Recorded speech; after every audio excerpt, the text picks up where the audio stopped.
Mortgage rates just dropped, and real estate stocks are surging, a dramatic shift that has everyone in the industry buzzing. But is this the turning point the market desperately needed, or just a temporary relief? Let's break it down. During the much-anticipated Jackson Hole Economic Symposium, Federal Reserve Chair Jerome Powell made headlines by indicating that the Fed is gearing up to start lowering short-term interest rates.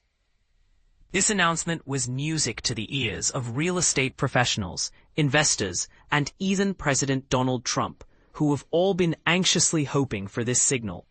The immediate impact was undeniable. Stock markets responded enthusiastically, with major real estate stocks climbing sharply, some leaping by as much as 10% even before Powell finished his speech. Meanwhile, mortgage rates saw an immediate dip. Mortgage News Daily reported that the 30-year fixed-rate mortgage fell to 6.55% on Friday afternoon, down from 6.62% just a day earlier. So, what's the central message? Powell and the Federal Reserve now seem more open to addressing the country's softer job market by easing rates, even though inflation still sits above their ideal target. This, according to Jake Krimmel, senior economist at Realtor.com, marks a notable shift in the Fed's balancing act between supporting jobs and managing inflation. But here's where it gets controversial. If the Fed prioritizes the labor market over inflation, could this create longer-term inflation headaches? Or is this exactly what's needed to thaw the frozen housing market?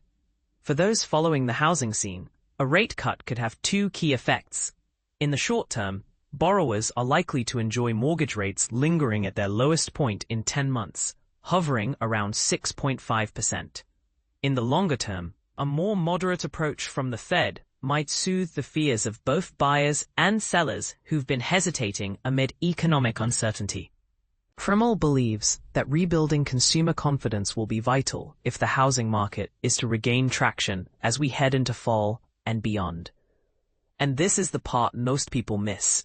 Even a modest rate decrease, argues Sam Williamson, senior economist at First American, could reignite demand.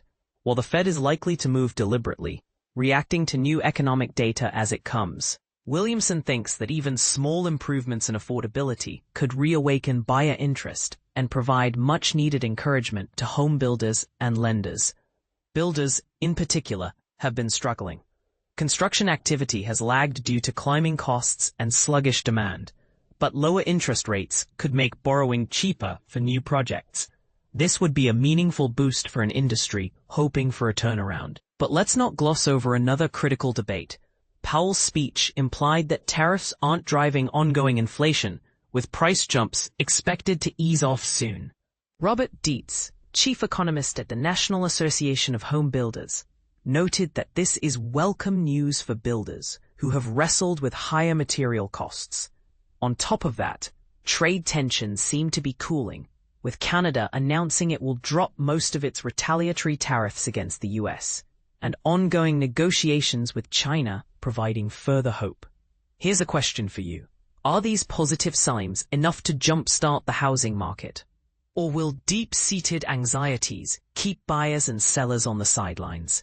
And how do you feel about the Fed shifting its focus toward employment, even if inflation is still higher than comfortable? Share your thoughts below. Do you agree? Or is there a looming risk we're all missing?